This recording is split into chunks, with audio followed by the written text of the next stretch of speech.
for having me. Yeah, so Josiah Toews, I'm going to call him an expert because he's got probably 30,000 hours, would you agree?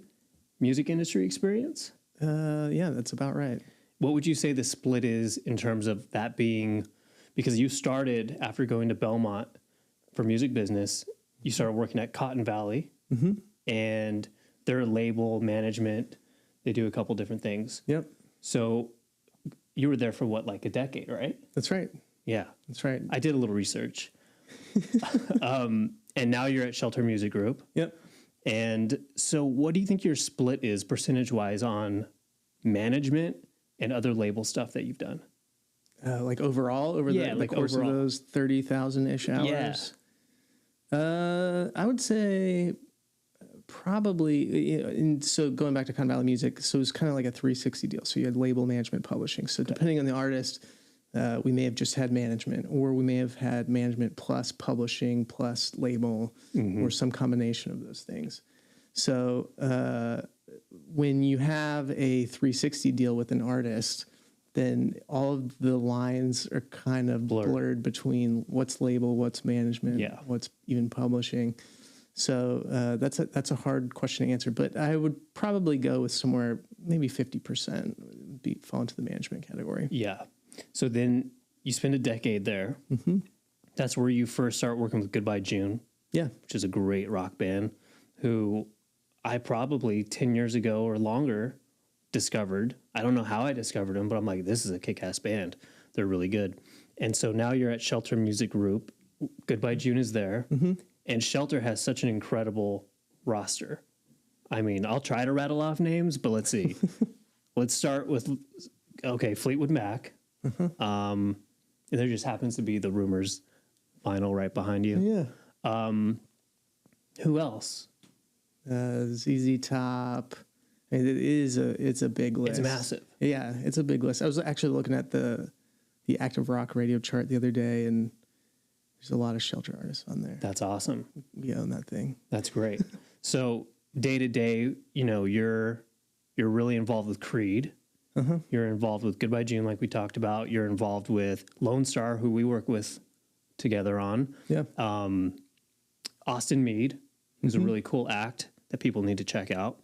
So, let's say Josiah wakes up in the morning and he doesn't want to look at his email or his text. What are some of the first things you're probably going to see when you open that up? When I do open up the emails or the texts? Yeah. It's funny with artist management, and this is part of why I like it. It's a part of what makes the job interesting. Is it's so unpredictable. It's gonna be a different fire every day. So it could be something on the personal side of one of the artist's lives. It could be a weather related incident. Okay, so how about this morning? The first one I got was a weather radar image for some, I guess we're going to have some weather coming in here in a couple weeks. So we've got a show up in New York, some weather potentially coming in and affecting that. And it's a big show. So because it's an outdoor gig. Actually, it's not an outdoor gig, but I think the weather event is looking potentially big enough that, it could affect. Oh, okay. Anyway. I see. So it's one of those weather events. Yeah. So we'll see what happens, but that's a good example. when you see something like that, and you said it's in a couple weeks, right? So I think a trait of a good manager is you're forecasting good and bad that's coming down the road. Sure. That could affect your act. So when you see something like bad weather, what comes to mind of what are you thinking about precautionary wise, what's going on in your head when you see that? Yeah, well, I mean, there's only so much you can control. So in some senses, you have to kind of, just forge ahead and hope for the best.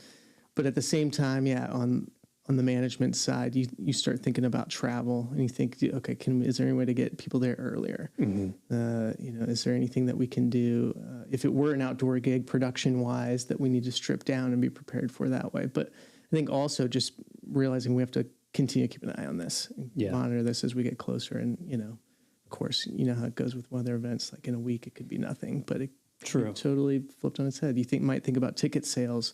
How's this going to impact ticket sales? So there's a lot of things. And so you think about that is going to impact ticket sales, and then you might reach out to the publicist like us, and you're going, hey, what radio can they call in early and do some advanced interviews and really promote the show and help buffer any kind of issues that weather might cause with ticket sales. Yeah, absolutely. So you're constantly like forecasting scenarios. Mm-hmm. That's right. How do you keep your energy up? Because I function that way too. I'm constantly like, well, I'm scanning for threats, right? How do you calm down, I guess would be the way to phrase it. I mean, I think you just have to, at some point, and this is maybe a life lesson, but at some point you have to realize that things aren't going to go the way that you plan, and things are, not always going to work out well. And so the question isn't, like, that's just a part of life. So, what are you going to do about that? Are you going to freak out and let that ruin everything? Or, even sometimes you might freak out before the bad events even happen. But you kind of just have to, there has to be at some point, and especially in the music business, there are other more important professions like open heart surgeons, for instance. Okay, that's great. Yeah. If they screw up, it's bad. Yeah. If we screw up, it's probably not the end of the world. Yeah. And I used to, hearing my own advice is one thing, but like following my own advice is another thing. But my wife also is a publicist in the music industry, right? And there'd be such stressful moments where, because you're trying to like shape narratives and you're like shaping public perception of an artist. And like when things go south, whether it's in an interview or things aren't working out on a red carpet or whatever the case may be, you're kind of in your head going like, this is it. This is where my journey ends kind of thing. And I remember I would tell her like, it's not brain surgery. Yeah. Even though at the same time I'm panicking in certain situations too. I'm like freaking out, like, how do I handle this? Mm-hmm. And you're constantly on your toes and pivoting and like problem solving. Yeah. Speaking of things coming out of kind of almost out of the blue, let's talk about Creed's like return, which has been incredible. I remember when we first started working with you and Corey and Tom and Kiera over at Shelter, out of nowhere, like I would be like cruising TikTok or cruising Instagram, and like all these things of, Creed would pop up. Like really fun stuff would pop up. Like, I don't know who's creating this stuff, but we've talked about it before, and I think it's pretty much just organic the way that spawned. Was that like the catalyst? Was social media the catalyst for like the moment? I think sure, they've stayed in national conversation for many years for a number of different reasons. But there are also things that just sort of lined up. Like, for instance, the Texas Rangers, they had a World Series run, and Creed kind of became their unofficial anthem for their run, right? So the song Higher. Mm-hmm. And that was happening while in the meantime we were sort of secretly preparing for this relaunch of the band and the announcement of their tour. And so we're sitting there filming this promo video that ended up being their first TikTok video. You can check out their TikTok and watch the video that we did. But we're sitting there getting ready to film that, and here we're looking at the Texas Rangers and all the news and how they're talking about it in press conferences about Creed. And so the pump was really primed. And you can't plan that. Yeah. But you can make the most out of it. But the tour wasn't necessarily a response to some of those things. It just kind of lined up. Yeah. No, that's great. And then you get reminded of how great the music is. Yeah. Yeah, of course. Yeah, because as all that was happening, I don't know, that is a catalyst for other things to happen. Like I was watching Vivo one day with my son, because he needs to know about some rock music, right? So we got like the Vivo Rock channel on, and it's showing music videos. And then I forget which Creed music video came on, but I think it's the one where he's like in the boat, like cruising around. Scott's in the boat. You know what I'm talking about? Yeah, I don't remember which one it is though. He's like, it's like a flooded city or something. I don't know what song it was, but I'm like, man, the music is so good. Yeah. So it's great to see that they're having such a massive, like welcoming by the public again. Yeah, no, it's been fun to be a part of. And what's interesting about them is the majority of the ticket sales are actually kids that have never seen the band before, kids that wouldn't have necessarily been around during their heyday, right? Late 90s, early 2000s. And so to see ticket sales go into those kids rather than just, the old school fans, you have this blend of the old and the young at their shows, but it's cool to see how a band like that, how their music continues to impact generations past when they were in their original heydays. I feel like fun. Reinvention is one of the main keys to longevity for an act. Like because you can't just do the same thing over and over and expect your career to be sustained over decades, right? I think I was listening to an interview with Paul Stanley of Kiss, and Kiss is obviously, I think they're fully retired now. I mean, they've done like farewell tours for like a decade, but he was just talking about like keeping that thing going was because you got to figure out how to tap into the next generation of music fans to get them on board. Yeah. And so reinvention is a part of that whole thing. Yeah, well, and you touched on social media for Creed specifically, and I think that's one of the things that has kept them in front of the eyes of this younger audience too. Yeah, being in social media, and so that's obviously something that has helped relaunch things and again keep interest from the next generation. Yeah, and did you see that translate over to the DSPs? With playlisting and stuff like that as well? Yeah, it is. But, it's not like they're putting out new music either. So at this point, this is still, they're still riding the catalog. And so, but if you look at their DSP numbers, it's similar too. Yeah, it's cross-generational for sure. What's been something unexpected that maybe something new you've had to tackle that you haven't because of this Creed thing and the trajectory of how fast it kind of like came out of nowhere almost? Yeah. It's a good question. I mean, I don't know if there's been anything crazy new. It's just a different scale. In some senses, it's actually been easier than working with like an emerging artist because everybody on the team is a pro. Right. And when you have a good team around you, life is a lot easier. For sure. So in some senses, everything has been easier. Yeah, and it's like... Sounds crazy to say it, but it's true. It's true because I think, a lot of... And I don't even like to say it, but artists kind of have to treat themselves like a business, at the end of the day.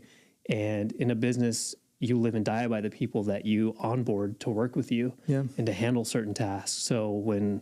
you got to have a great tour manager. You got to have a great manager. You got to have a great day-to-day manager. You got to have a great publicist. You got to have a great social media team. You got to have maybe a publisher.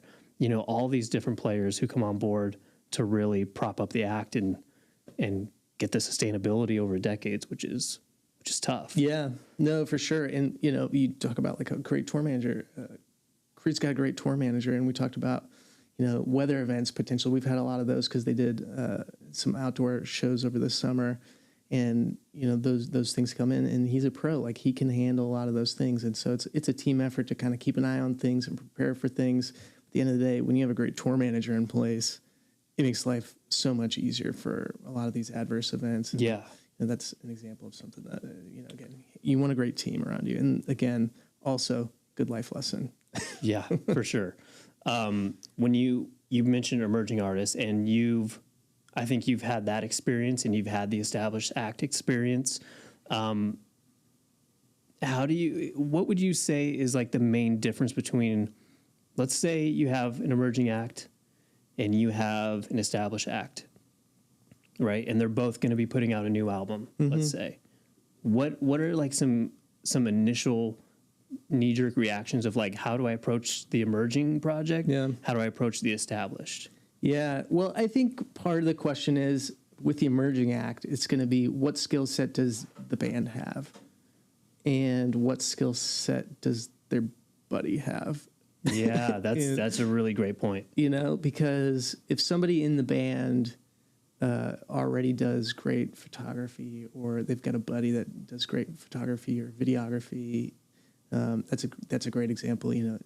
Whose buddy can shoot a music video for $500 or $1,000 or something like that. Yeah, because the budget's small. Yeah, like how far can we stretch this budget to get the most return? Exactly. And so, and I think, and then also there's the skill set of management, and where does that come into play? So, like for instance, I've built websites before. I've done album covers before. I've done photography before. And I don't know if I've done any of those things well. Right. You know? So who's going to plug the hole? Somebody's got to plug the hole where there's no money, right, with an emerging act. And from a management perspective, again, that makes it more difficult.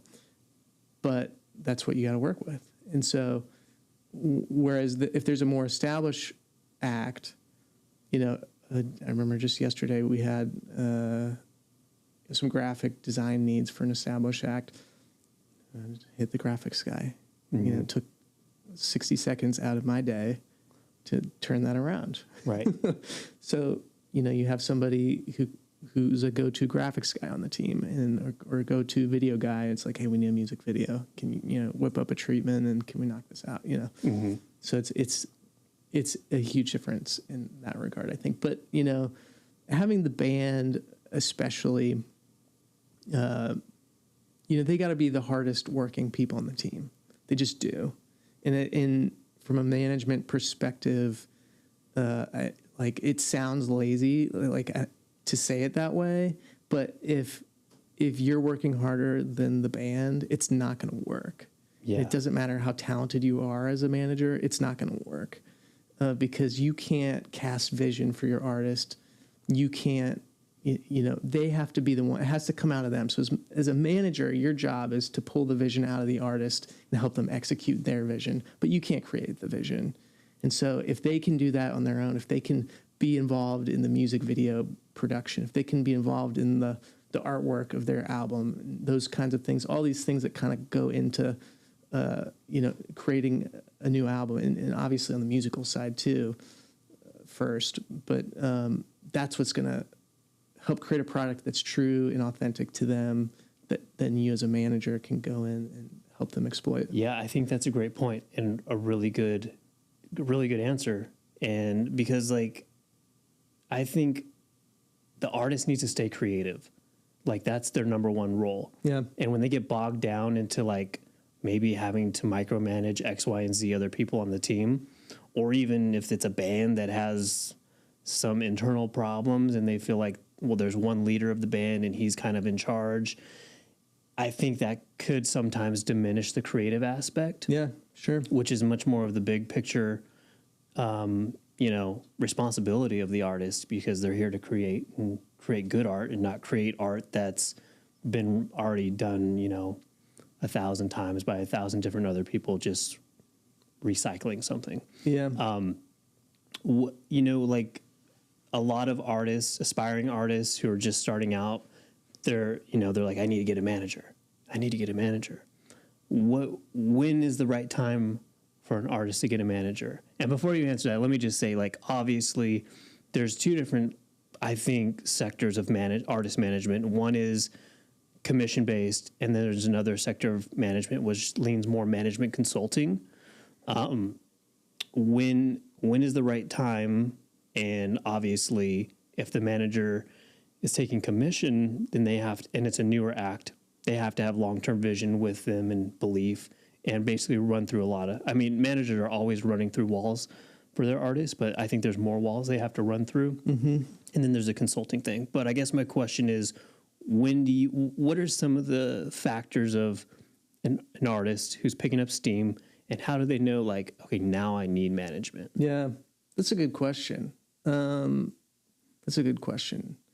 Yeah, and the one I think I hear more often is, when do I need a record label? Yeah.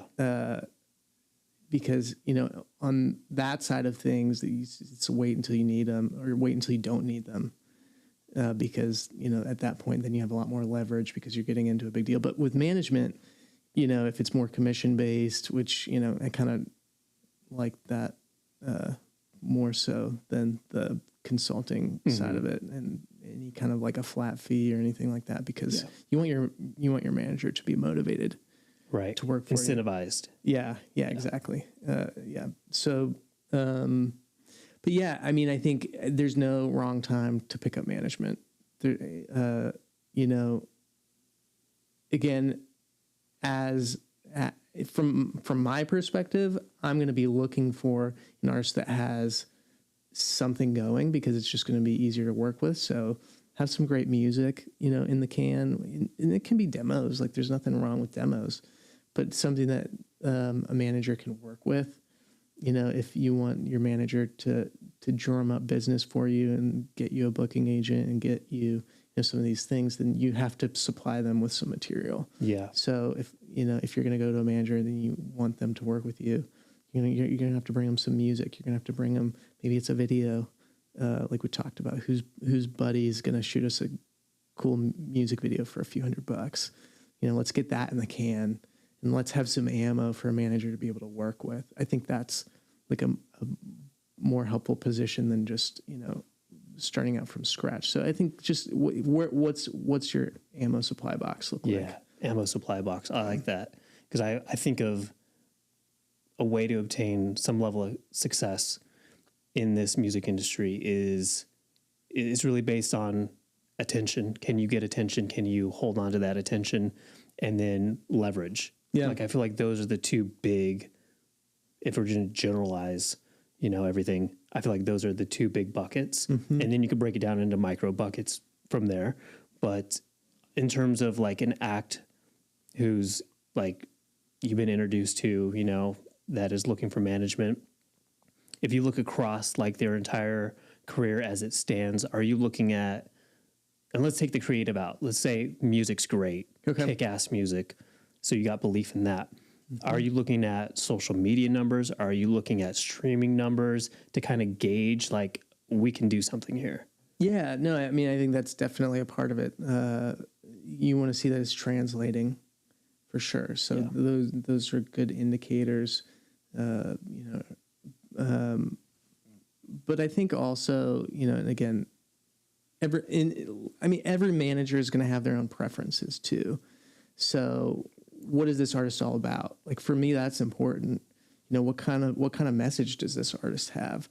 Is this an artist that wants to promote, like, make a positive impact on culture with their music, or not? Because for me personally, like, I'm going to be a lot less interested in a band that just wants to make music mm-hmm. versus wanting to make music that means something and it's going to make a positive impact on culture, because that's what made me want to get into music in the first place, is seeing the power of music and how much it can shape culture. And it's a powerful medium. And so do you want to do something good with that power or not? Yeah. And so, as someone who's been in the business for a while, and some of the shininess and the glamour of the music business has kind of faded over time. That's one of the things that I look for is, what do you want to say through your music? Right. And what kind of impact is that going to make? And I also think just, when I started in 2010, obviously Spotify just came out. It was like the first year. So that was like, okay, whole new world here. Yeah. But I think, I don't know what to think about, because I feel like at that time in like 2010, we were listening to a lot of music that was almost felt like escapism music. And then I feel like as the years have gone on, I feel like music that's more introspective has become more attractive to the audience. I could be wrong, but that's kind of like what I'm seeing people react to in terms of the music that they want to talk about. They want to go see live. Like, why do you think that is? I don't know. I really don't know. That's a very deep, like, zeitgeist situation. I don't know. Our client, Jerry Douglas, who obviously has been in the business for a long time, he's noticed a cycle, and I don't want to quote him because it'll be wrong, but we were just talking about it the other day, a cycle of music becoming very, like, cyclical, in the sense of, like, there's like 5 stages, I think he said. It was like, I can only remember a handful of them. It's like the music's like shiny, too shiny. Now we're going to get a little bit more rootsy. And then it's like a cycle. And then we get back to shiny. Oh, it's too shiny again. And it's like over a decade, you see this kind of loop happen. Yeah. So I don't know. I feel like I've just seen just whatever was on pop radio. How many years ago now? I don't know. What year is it? 14 years ago.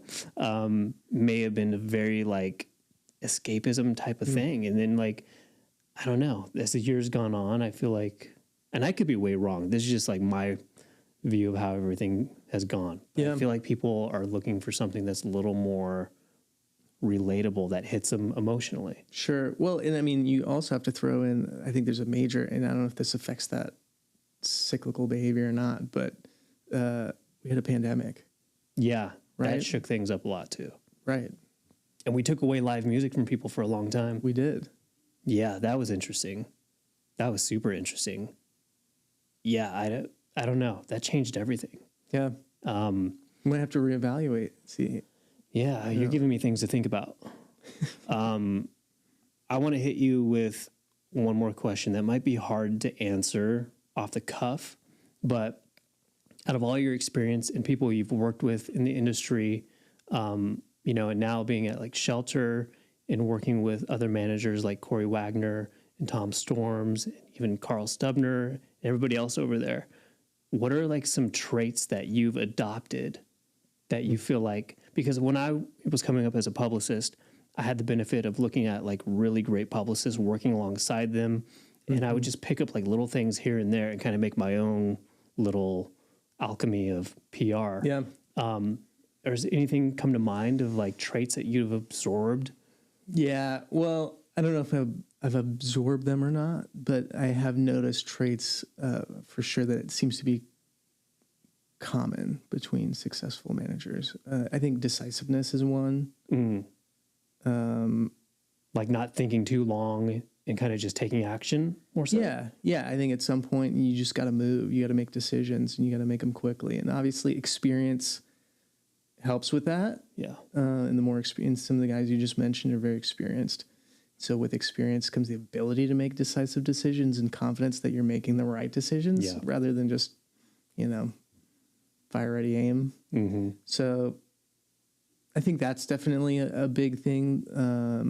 Again, I don't know that I've encapsulated that, but yeah, you're probably doing things on autopilot that you don't realize. Potentially. That you may have witnessed somebody do, and you're just implementing it and you don't even realize you're doing it. Yeah. Well, and then I think other things is a realization of what's important, grand scheme, and what's not important, and prioritizing the things that are important. And it's really easy to get bogged down in a lot of the minutia day to day. And, you realize after an hour and a half, you've been in the same spreadsheet or you've been, doing the same thing. It's like, at some point, it's like, is this gonna sell tickets? Is this gonna, drastically change the public perception of the client? Is this gonna, and so you have to, and the devil's in the details. So I'm a perfectionist at heart. And so perfection is also the enemy of greatness, right? Yeah, it could be. So it's a balance, and so you got to figure that one out. There's a hard balance to figure out. Because like you said, you got to make quick decisions sometimes, and being a perfectionist and wanting the right outcome, the perfect outcome, sometimes it's not going to happen. Yeah, that's exactly right.